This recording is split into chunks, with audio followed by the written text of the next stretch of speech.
আর মাত্র কয়েক ঘন্টা পর চট্টগ্রামে অবতরণ করবেন তারেক রহমানকে বহনকারী সেই উড়োজাহাজ। এবং আগামীকাল আমার ঠিক পেছনে যে মঞ্চটি দেখছেন সেখানে তিনি বিএনপির যে বিভাগীয় মহাসমাবেশ সেখানে তিনি বক্তব্য রাখার কথা রয়েছে বেলা 11টা নাগাদ। এবং একটু তথ্য যদি জানিয়ে রাখি, চট্টগ্রামে এই আগমন প্রায় 2 দশক পর বিএনপির চেয়ারম্যান হয়ে তারেক রহমানের এই প্রথম আগমন। এবং এর আগে তিনি সবশেষ 2005 সালে চট্টগ্রামে আগমন করেছিলেন। এবং তার জন্য যে মঞ্চ, সেই মঞ্চ কিন্তু বলা যায় প্রায় 90% কাজ সম্পূর্ণ করা হয়েছে। এবং এই যে পুরো পোলো গ্রাউন্ড মাঠ, অর্থাৎ যে চট্টগ্রাম নগরীর এই ঐতিহাসিক পোলো গ্রাউন্ড মাঠে কিন্তু এর মধ্যেই আগে ভাগেই এই নেতার অপেক্ষা এবং তার জন্য তার যে সরাসরি বক্তব্য শোনার জন্য কিন্তু ইতিমধ্যেই হাজার হাজার নেতাকর্মী কিন্তু ভিড় করছেন। এবং নিশ্চয়ই দেখছেন যে শেষ মুহূর্তের যে প্রস্তুতি, যে কার্যক্রম মঞ্চ ঘিরে সেই সমাবেশের স্থলে কিন্তু কর্মীরাও বেশ একেবারে চাঞ্চল্য এবং একেবারে শেষ মুহূর্তের কর্মযোগ্য চলছে। এবং আরেকটু যদি জানিয়ে রাখি, তিনি 7টা 15 নাগাদ চট্টগ্রামে অবতরণ করবেন এবং এর পরপরই কিন্তু তিনি চট্টগ্রামের 5 তারকা হোটেল রেডিসন ব্লুতে তিনি একটি পলিসি ডায়লগে অংশগ্রহণ করার কথা রয়েছে। এবং এর পরপরই তিনি রাতে চট্টগ্রামে অবস্থান করবেন এবং আগামীকাল 25 জানুয়ারি তিনি এই ঐতিহাসিক পোলো গ্রাউন্ড মাঠে তার যে ঐতিহাসিক এই সমাবেশ সেখানে তিনি যোগ দেবেন বলে আমাদেরকে জানানো হয়েছে। এবং এর মধ্যে কিন্তু এই পোলো গ্রাউন্ড মাঠ জুড়ে কিন্তু নেতাকর্মীরা যে তাদের আগমন সেটি দেখছেন। প্রত্যেকের মধ্যে তার এই আগমনকে ঘিরে এক ধরনের উচ্ছ্বাস, এক ধরনের উদ্দীপনা কাজ করছে। এবং পাশাপাশি তার এই আগমন যে বার্তাটি দিবে চট্টগ্রামের পাশাপাশি তিনি যে বলেছিলেন, তিনি যেদিন বাংলাদেশে পা রেখেছিলেন যে উই হ্যাভ এ প্ল্যান, যে সেই প্ল্যানের তিনি আরও সেই বিস্তারিত এবং খোলাসা করে জানানোর কথাও এখানকার নেতাকর্মীরা যারা রয়েছেন, স্থানীয় নেতাকর্মীরা, তারা সেই বিষয়টি বলছেন। তিনি সেই বার্তা হয়তোবা তার এই বক্তব্যে তিনি প্রদান করবেন। এবং আরেকটু জানিয়ে রাখি, চট্টগ্রামের পাশাপাশি তিনি 6টি নির্বাচনী জনসভায় তিনি যোগ দেবেন এবং ফেনী সহ বেশ কয়েকটি জেলায় তিনি এই জনসভায় তিনি অংশ নেবেন বলে আমরা জানতে পেরেছি। একটু জানিয়ে রাখি, চট্টগ্রাম এবং পরবর্তীতে ফেনীতে তিনি বেলা 3টা নাগাদ সেখানে যে মহাসমাবেশ সেখানেও তিনি যোগ দেবেন। এবং তার এই আগমন ঘিরে কিন্তু চট্টগ্রাম জুড়ে ব্যাপক নিরাপত্তা ব্যবস্থা, পাশাপাশি একটু নগরীর যে প্রত্যেকটি গলি, প্রধান সড়ক থেকে শুরু করে প্রত্যেকটি জায়গায় কিন্তু উৎসবের আমেজ এবং বিভিন্ন ধরনের প্রচারণা করা হচ্ছে, মাইকিং করা হচ্ছে। এবং যে লাল, নীল এবং রং বেরঙের পোস্টার ব্যানারে ছেয়ে গেছে পুরো নগরী। এবং যদি বলি, বৃদ্ধ থেকে শুরু করে বয়স্ক, শিশু, সর্বস্তর মানুষ কিন্তু তার এই আগমনকে কেন্দ্র করে এখানে আসছেন এবং প্রত্যেকের মাঝে বাড়তি উদ্দীপনা দেখছি আমরা।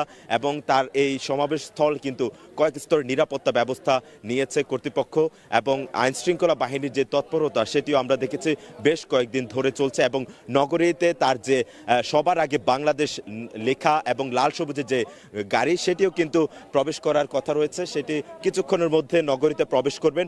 এবং তার এই গাড়ি প্রবেশ করার মধ্য দিয়ে কিন্তু যে আনুষ্ঠানিকতা সেটিও হয়তো বা শুরু হয়ে যাবে এবং নির্বাচনের যে আমেজ সেটিও কিন্তু বইতে শুরু করেছে। এবং তার এই আগমন শুধুমাত্র চট্টগ্রামের যারা নেতাকর্মী রয়েছেন তারা নয়, এর পাশাপাশি সাধারণ মানুষ যারা রয়েছেন তাদের মধ্যে বাড়তি উদ্দীপনা রয়েছেন, তাদের মধ্যে উচ্ছ্বাস রয়েছেন, উৎসবের যে আমেজ সেটি বইছে।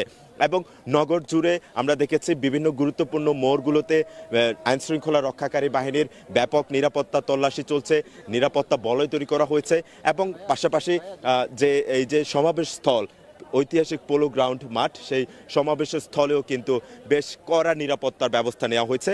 এবং এই সমাবেশ স্থলে যারা নেতাকর্মীরা আসবেন, পাশাপাশি সাধারণ জনগণ আসবেন, তাদের বিভিন্ন ধরনের তল্লাশি করা হবে, তাদের ব্যাগ সাথে না আসার অনুরোধ করা হয়েছে। এবং গতকাল সিএমপির পক্ষ থেকে একটি গণবিজ্ঞপ্তি জারি করা হয়েছে, এই সমাবেশ স্থলে যারা আসবেন তাদের বিভিন্ন দিক নির্দেশনা দেওয়া হয়েছে। সব মিলিয়ে যদি বলি, চট্টগ্রামের এই ঐতিহাসিক পোলো গ্রাউন্ড মাঠ কিন্তু একেবারে তারেক রহমানকে বরণ করতে প্রস্তুত এবং তার ঐতিহাসিক যে মঞ্চ সেটিও কিন্তু প্রায় সমাপ্ত কাজ। এবং এই যে এর মধ্যেই নেতাকর্মীরা আসতে শুরু করেছেন, প্রত্যেকের মধ্যে যে বাড়তি উদ্দীপনা সেটি দেখছেন এবং তার এই আগমন, সেই আগমনে আসলে তিনি কি বার্তা দিবেন সেটি শোনার জন্য কিন্তু এইসব নেতাকর্মীরা আগে থেকে এখানে ভিড় করছেন। এবং আরেকটু তথ্য জানিয়ে রাখি, তারেক রহমান চট্টগ্রামে 7:15 নাগাদ চট্টগ্রাম শাহ আমানত আন্তর্জাতিক বিমানবন্দরে তার যে উড়োজাহাজ সেটি অবতরণ করার কথা রয়েছে। এরপর তিনি চট্টগ্রাম যে 5 তারকা হোটেল রেডিসন ব্লুতে তিনি একটি পলিসি ডায়লগে অংশগ্রহণ করবেন এবং রাত্রি যাপন শেষে তিনি এখানে বেলা 11টা নাগাদ প্রধান অতিথির বক্তব্য রাখার কথা রয়েছে এবং বেলা 3টা নাগাদ ফেনীতে এবং মোট 6টি জনসভায় তিনি অংশ নেওয়ার কথা রয়েছে। এবং এর মধ্যে কিন্তু নেতাকর্মীরা বিভিন্ন প্রান্ত থেকে, চট্টগ্রামের বিভিন্ন বিভাগীয় যে প্রান্ত রয়েছে সেখান থেকে তারা আসতে শুরু করছেন। প্রত্যেকের মাঝে যে উৎসব, সেই উৎসবের মধ্য দিয়ে কিন্তু তার এই আগমনকে তারা শুভেচ্ছা জানাচ্ছেন, স্বাগত জানাচ্ছেন। তার আগমনকে কেন্দ্র করে চট্টগ্রাম নগর জুড়ে একটি উৎসবের আমেজ বইছে। নগরের বিভিন্ন অলিগলি ছেয়ে গেছে ব্যানার, পেস্টুন এবং নিরাপত্তার ব্যবস্থা যদি বলি, কয়েক স্তরের নিরাপত্তা নেওয়া হয়েছে আইন শৃঙ্খলা রক্ষাকারী বাহিনীর পক্ষ থেকে। তো সব মিলিয়ে এবং যদি বলি তাহলে চট্টগ্রামের এই তারেক রহমানের আগমন, সেই আগমনকে কেন্দ্র করে কিন্তু যে উচ্ছ্বাস, সেই উচ্ছ্বাস কিন্তু বইতে শুরু করেছে। এবং তার এই আগমনে চট্টগ্রাম যে বন্দর নগরী এবং অর্থনীতির হৃৎপিণ্ড চট্টগ্রাম বন্দর নিয়ে যে জটিলতা সেটির অবসান ঘটবে এবং পাশাপাশি এই যে নগরীর বিভিন্ন স্থানে যে উন্নয়ন সমস্যা সংকট সেগুলোর কথা শুনবেন, সেগুলো সমস্যা সমাধানে তিনি উত্তরণের পথ খুঁজবেন এবং তাদের সমস্যা সমাধানে তিনি প্রতিশ্রুতি দিবেন। পাশাপাশি তিনি যেটি বলছিলেন I have a plan, we have a plan, সেই কথাটির ব্যাখ্যাও তিনি এখানে প্রদান করবেন বলে এখানকার স্থানীয় নেতাকর্মী যারা আছেন তাদের সাথে আমরা কথা বলে সেটি জানতে পেরেছি। সব মিলিয়ে বলতে পারি চট্টগ্রামে তারেক রহমানকে বরণ করতে সব ধরনের প্রস্তুতি এখন পর্যন্ত বলা যায় প্রায় সম্পন্ন।